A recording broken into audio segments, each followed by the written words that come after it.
everything you need to know about new and used cars. Control. Industry news. We'll fix or repair your car on the air. Control. Fasten your seatbelts and let us take the wheel. Now, your ride is about to begin. Cruise control. Because you're on cruise control. Cruise control. Cruise control.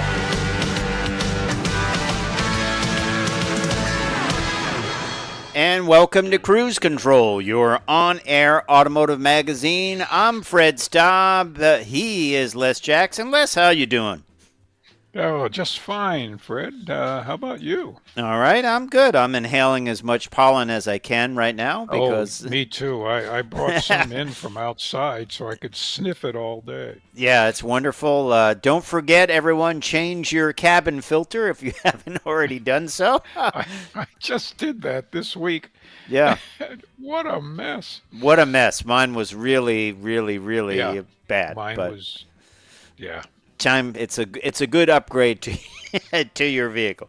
But anyway, we're not here to talk about changing your cabin filter, although we just did. We're here to talk about our lead story this week, which is a V12 Revival. Yes, reviving V12s. Two manufacturers are coming up with V12s, and one of them is Aston Martin, right? And I love Aston Martin. I have always loved Aston Martin. I've never owned one for obvious reasons. All right. Well, if you don't like that, how about a 12 cylindry from the folks over at Ferrari? That was just revealed a couple of days ago. Interesting looking car, by the way. And also, by the way, I don't believe V12s have a future in other manufacturers. Well, who else made them? Well, recently, BMW made one once. Well,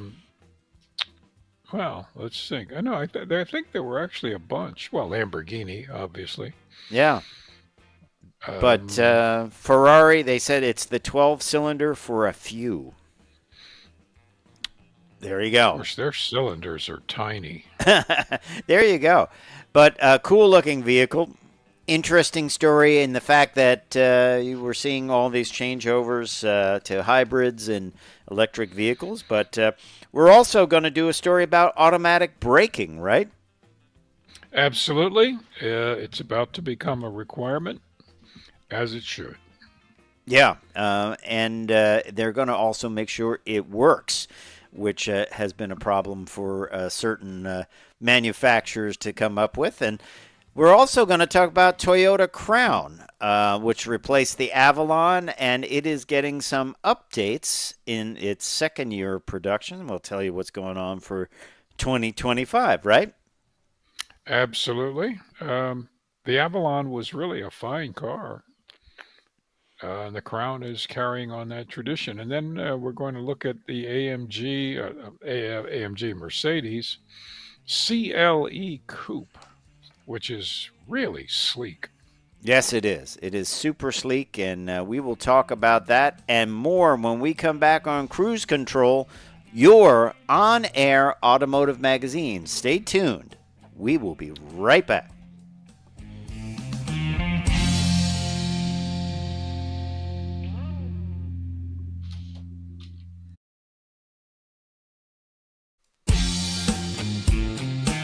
Cruise control.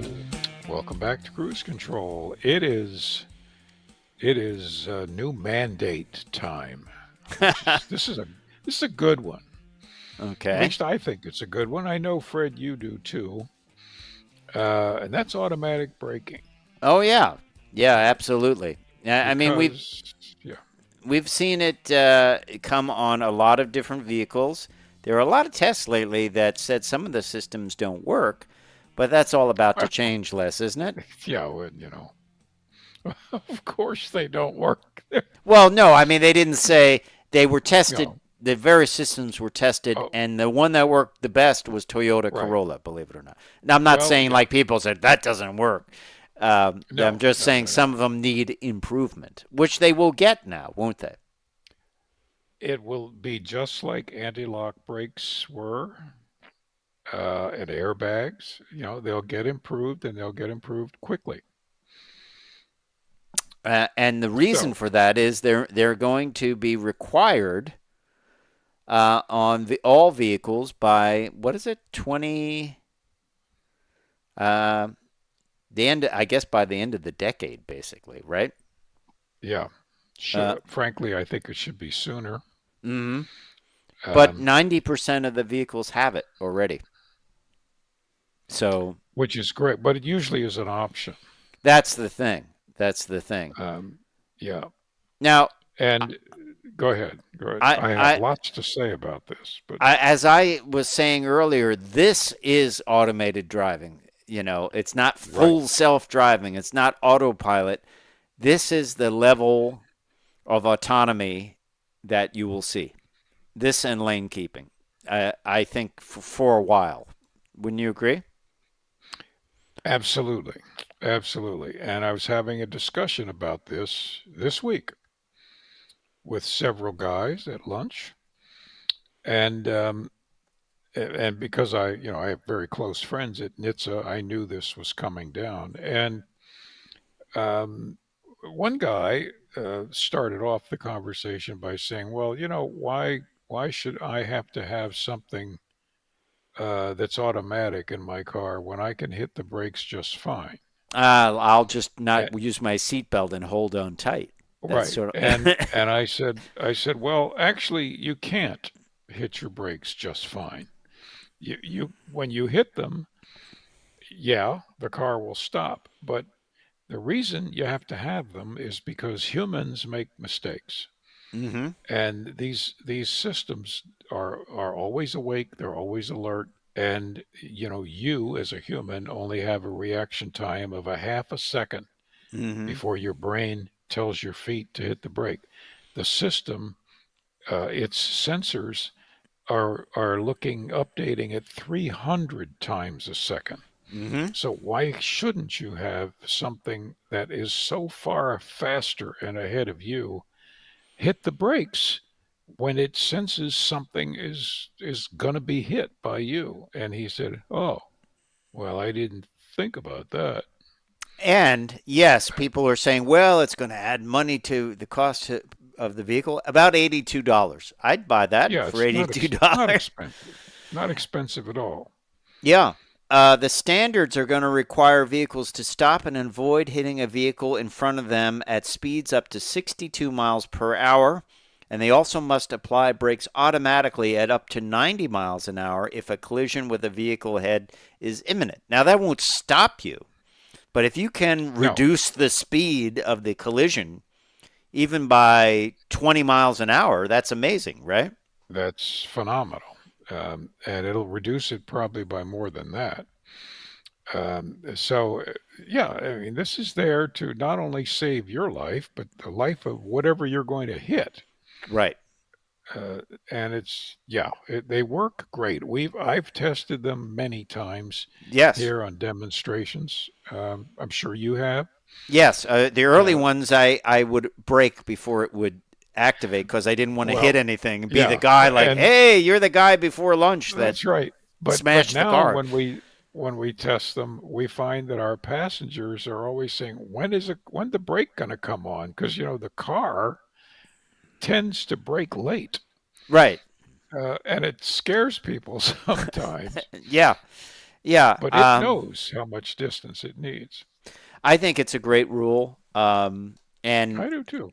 And then it will be that once this is standard and tested and really, really tested, then it will be on to something else that will be used by like IIHS, Insurance Institute for Highway Safety, to kind of up the game. But this is great. I don't see any negative to it. I will certainly pay $82 more because it will be a great safety feature. And it is a great safety feature. I certainly want it on a new vehicle.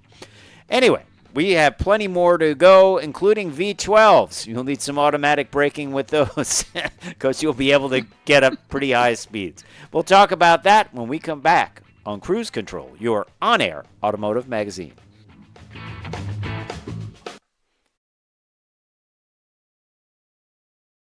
Cruise Control. And welcome back to Cruise Control. You know, I was driving here to the studio this morning in my V12 Volkswagen, which parts of that story may not be true.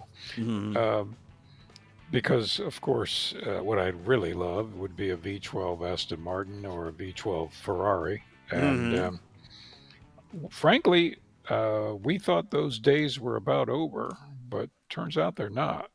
Yeah, well, and they're back. Yeah, I tell you, it's going to be all. We told you it's going to be all different types of propulsion. Well, Yep. V12. It was announced this week. Aston Martin has committed to continuing its 25-year bloodline of V12 power. With it's a technical masterpiece. It's an all new V12, and it's unmatched. 1,000 Newton meters of torque and 835 PS. What is that? What's that go? What is PS? I don't even know what that. Well, that's wow. Do you really want me to explain that? No, I mean, what is it in horsepower? You might have to use a calculator. About 750. Okay. So the hardware highlights include V12 engine with strengthened cylinder block and connecting rods, redesigned cylinder heads, reprofiled camshafts. Sounds like a lot of hot rodding going on here. New intake and exhaust ports, repositioned spark plugs, and new higher flow rate fuel injectors, and optimized throttle response. What do you think of that? What I think of it is I would just love to drive one. I've always loved the driving feel of an Aston Martin. Yeah. Aston Martin Chief Technical Officer Roberto Fedeli says the V12 engine has long been a symbol of power and prestige, but is also a statement of engineering passion and prowess. And it is nothing less than a new dawn of the dazzling V12 era. All right. Well, you would think that's a one-off, but then you wouldn't be getting the full story because just at the end of the week, what did Ferrari do, Les? Well, they released the 12-cylindry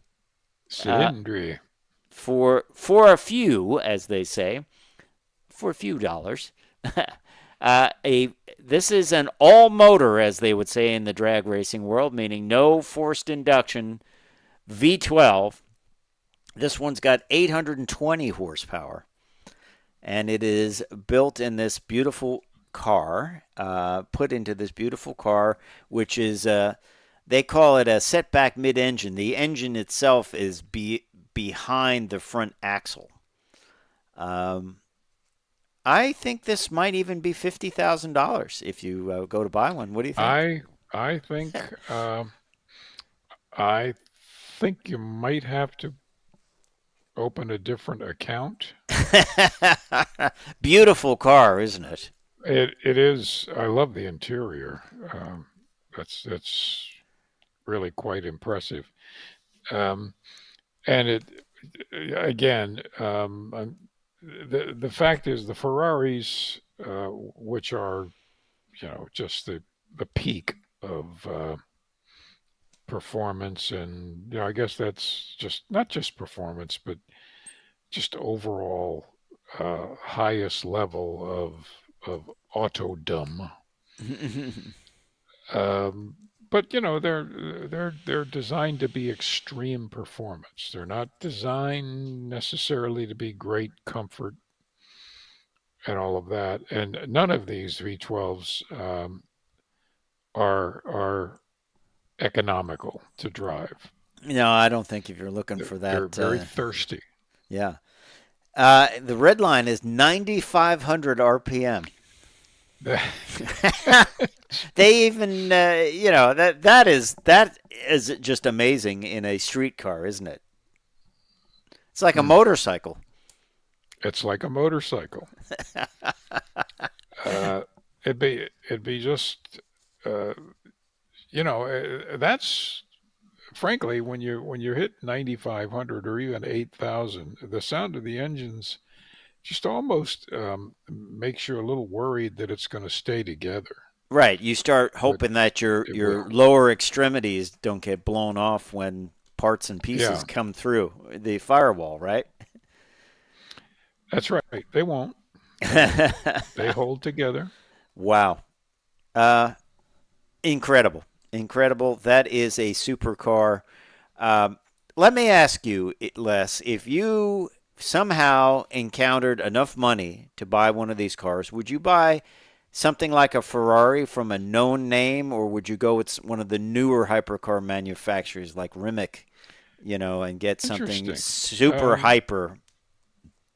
I probably would go with a known name, like Yeah. like Aston Martin or Ferrari. Yeah, I would probably go with an Aston because it's Oh, so it's unique. I mean, Ferrari is a little bit, wow, super exotic for my well, taste. and it's more of a race car. Aston Martin is an everyday, Cruiser, super comfortable. I've driven these things, and GT, yeah, they're Grand just Tourer. magnificent cars. But again, very, very thirsty. Yeah, yeah, you're not worried about that. You are not worried about that. You are, and I am, but Yeah, but they're not. they're not. No, they're not worried about that at all. So, but there you have it. Well, that's a little bit more exotic, but let's talk about the Crown. No, we are not talking about the Queen or the King, I should say. We are talking about the Toyota Crown. That's getting some updates for 2025. It's second year of production. This replaced the Avalon. It's a crossover sedanish type of thing. And for 2025, there's the new Nightshade Grade Edition in Storm Cloud and Black. Then the higher hybrid powertrains is standard with a choice of Hybrid Max or Toyota Hybrid system. The Max combines a 2.4-liter turbo hybrid engine with rear e-axle for 340 horsepower and 400 pound-feet of torque. Heated steering wheel and heated and ventilated front seats are standard across all grades, and a head-up display now standard exclusively on the Platinum grade. So a little bit of trim changes, a little bit of changes to the standard equipment. But still, this is going to be a popular vehicle for them. I have not driven one yet, although I hope to get into one soon. I have not seen a lot of them on the road. Have you? Haven't seen any. But it is a Toyota. It is all-wheel drive. It's kind of the best of all worlds, sedan-like, but also gives you that high seating position that I know you love so much, Les Jackson. Quite a car. Yeah, quite a car. Well, or yeah. crossover type thing. So, Toyota Crown, some updates there, and we hope to have an at-the-wheel review of that very soon.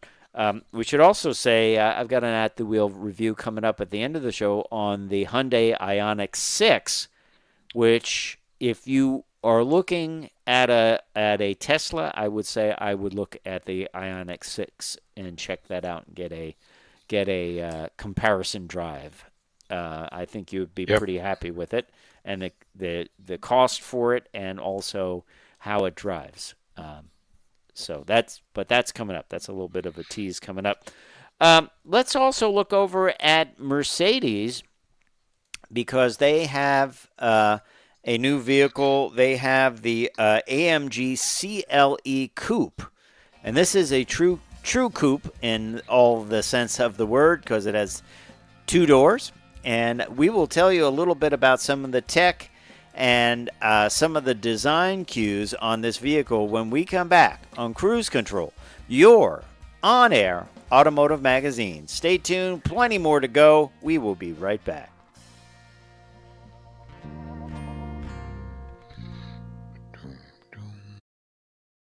Cruise Control. Welcome back to Cruise Control. We just before the break, we talked about bringing on the Mercedes AMG CLE Coupe, which is a really slick-looking Mercedes. I have to give them credit for this. I don't know what it reminds me of, but it reminds me of something from the past. And it's just neat looking. It's also very fast. And in every way, it's just a modern. They call it athletic. I have to say that's a good word for it.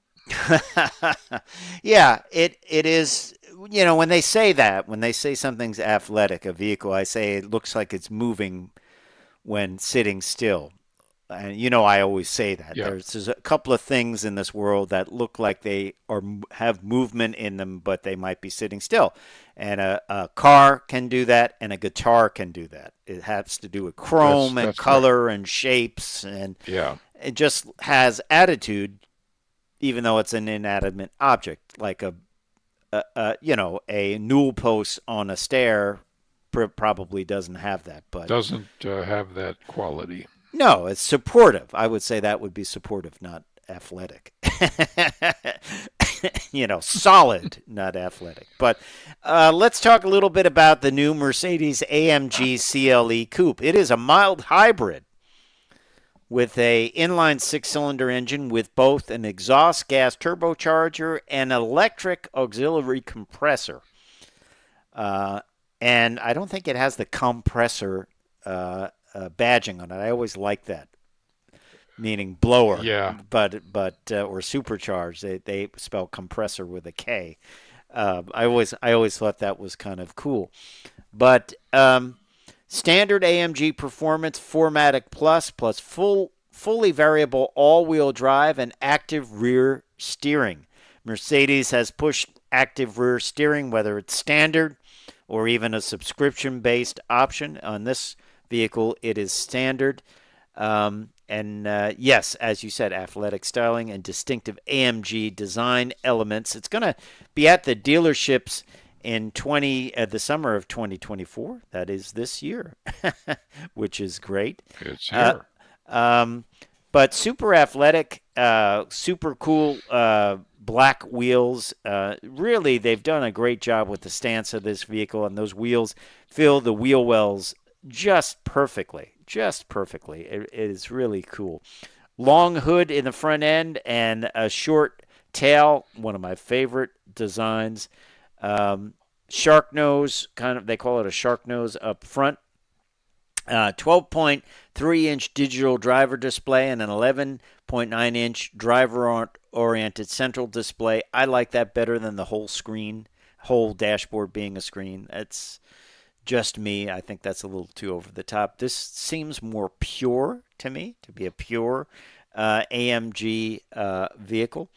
AMG enhanced engine with hybrid assist and electric auxiliary compressor. This is a 3-liter inline 6-cylinder turbocharged, and new piston rings, redesigned inlet, optimized injection, new exhaust gas turbocharger.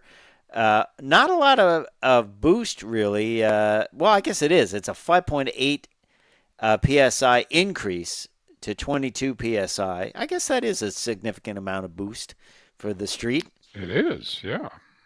So the electric auxiliary compressor can now be operated almost continuously over a longer period of time. And basically, this is just to help you avoid turbo lag, right, as it spools up. It has also a 48-volt electrical system, which allows it to have a mild hybrid electrical generator, which adds about 23 horsepower and 151 pound-feet of torque, which is pretty nice. So that's a nice little boost off the line, isn't it? It is, very much. 9-speed speed shift automatic transmission with immediate upshifts and downshifts. I'm sure it is crisp, wouldn't you say? I think quick is clearly an understatement. I'd say blisteringly fast would be a better description of it. 443 horsepower, right in a usable band, 5,800 to 6,100 RPM. Torque, 413. Yeah. That comes in a little bit lower, 2,200 to 5,000. Top speed, electronically limited to 155. We don't have pricing on this. It won't be cheap, but it sure will be fun, won't it? Well, it would be a lot of fun to drive.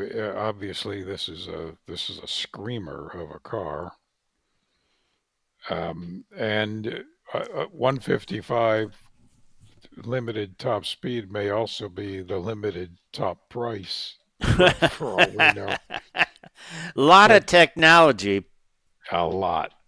Popped into this vehicle. It has a usable trunk, actually, which is nice. It does. With a pass-through. It's quite exciting. It's a quite exciting car. I have to say, for me, Mercedes lost me when they're doing the full-screen dashboard and that. It's a little bit too showy. This seems more like, the pure vehicle. When you get the BMW, that is the pure vehicle. This is the pure Mercedes, Yeah. It's just boiled down to a great driver's car. The power, although it is a mild hybrid, that's more, I think, for keeping the engine in the power band and experiencing instant torque. The 23 horsepower is nice and welcomed, but I think that's what it's for, more than saving money or being efficient. But the interior's tasteful, it's modern, it's not gaudy, it's got nice carbon fiber in it, it's got a kind of like a red racing stripe in it, and it's just a beauty. It is. You would say about 150 for this? I'm guessing. It's purely a guess. I just would think so, maybe. Yeah, beautiful seats, heavy bolsters, red leather, black leather, Alcantara. You got the belt pockets in the seat if you want to take it tracking. But good job from the folks over at Merck there. Let's talk a little bit about this. Mario Andretti, not happy about getting turned down with his plans with Cadillac and Andretti Racing to go Formula One racing. So much so, he said, if you want blood, you'll get blood. And blood came in the form of Mario goes to Washington. He went in front of Congress, and Congress is now going to Liberty Media that owns Formula One and saying, hey, maybe this is an antitrust situation. They're sending him letters. It's a bipartisan approach. Mario has brought the two parties together. They've gone to the Liberty Media owner and said, how is this not a violation of antitrust acts? And pretty much you don't want the government saying that to you, do you? Well, generally, if you're the recipient of the government saying that, you consider yourself in trouble. Yeah. Formula One, they can have up to 12 teams. They have 10 now. Andretti and Cadillac said, well, we want to be number 11. And they were turned down. And meanwhile, there are 3 races in the U.S. Yeah. They want to bolster, some interest in this, more interest in it. The documentaries are coming out and all that on Netflix. And I think it would be great. And then they had the audacity to go back to Cadillac and say, well, maybe we can do it with someone else other than Andretti. And Cadillac said, no, it's Andretti or that's it. Or we're not doing it. Good for Cadillac. The loyalty there is... Why wouldn't you want the Andretti family in there? I mean, Mario Andretti has won in Formula One. He's won in Indy 500. He's won in Daytona 500. Why wouldn't you want them there? They're pros. This is what they do for a long, long time. He knows how to do it. And it's his, which one of his sons is driving? I'm not sure who would be driving. They are moving forward too. They have a huge operation at Silverstone. They're moving forward with getting the parts and pieces and cars and that, even though they've been denied this. I think it's going to change. What do you think? I think it will too. I think the old guard handling Formula One has just got to modernize. It's Why wouldn't you want to? Why wouldn't you want to promote the sport and bring in a fresh new team with a great American manufacturer? I mean, why? It seems like a no question. Say, when can you start, right? Well, but there is still a bias against American manufacturers. There All right. Always has been. Well, we will be right back with an at-the-wheel review of the Hyundai Ioniq 6. Stay tuned.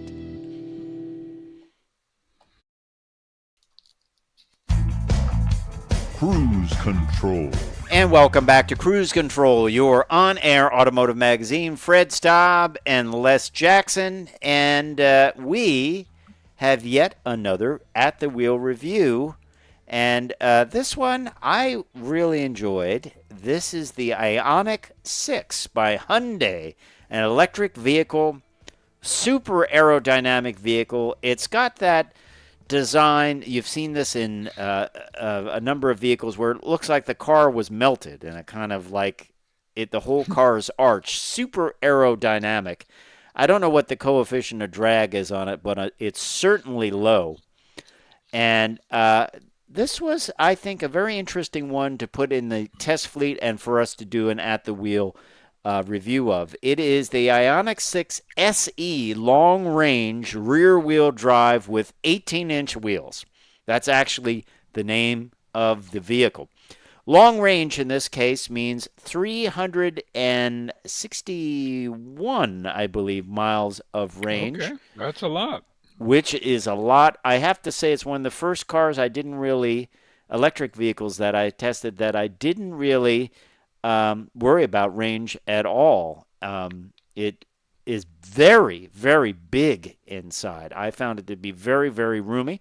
Got the pop-out door handles. This one was kind of a little austere inside. Cloth seats, although great bolstering on those seats.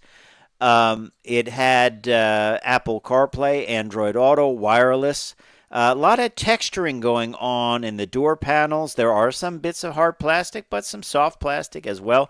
A lot of textures. They tried to make it very interesting, and I kind of like that. I really did. On the inside, there are dedicated knobs and touch controls, which is a nice mix of them. You have dedicated knobs for navigation, media, tuning is an up-down flipper, a volume, and a radio off is a knob, which is nice. No heated seats on this because they are cloth. Texture, again, up above the controls on the dashboard. Use the unique shifter we're seeing on Hyundai. You kind of twist it and then push it for park at the end, a little bit of a chunky stalk. They have these wings on the sides of the dashboard, sort of like tail fins from the 50s, but that was interesting. Drive mode is selectable, and interesting about this, on other Hyundai vehicles, you get these lights on the airbag cover that show you what mode you're in, so that was kind of a unique approach. It had storage for your phone, but this model gets no phone charger. All the central controls, central locking, unlocking, and windows are in the center column. Do get a couple of USB-Cs in the storage bin. Out back, really huge leg room, flat floor. There must have been almost like 2 feet of leg room in this vehicle. I was very impressed with that. Rear seat passengers are going to really enjoy this. Couple of USB ports for them to try out and some air conditioning vents. That's about it on this model. Also, you get the textured door panels, pretty much similar to what is on the front of the vehicle as well. Overall, pretty nice interior. Just, this was not a high-end model with the seats and things like that, but still enjoyable. Lots of pixels out back. This is something that Lexus likes to say is a strong point, and a dual level spoiler. The trunk, well, you press the release pretty good room, I would say, for a very aerodynamic car.